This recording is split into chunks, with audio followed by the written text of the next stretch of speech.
Hello, just a quick one today. So I'm walking the streets of Cardiff as ever. I do some work in between walking the streets of Cardiff. Anyway, I'm sick to death of hearing people, very often consultants from the Big Four, saying that AI is not here to replace people. It's here to augment people, make them better.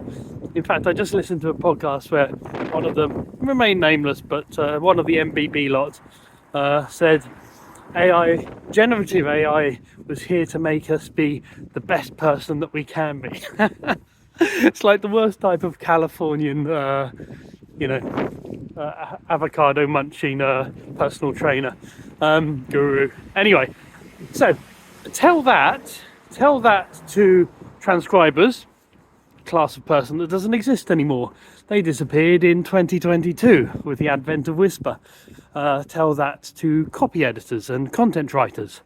My sister is editor of a well-known magazine, and they're down from a staff of about 50 to about 1. I'm exaggerating slightly to make my point.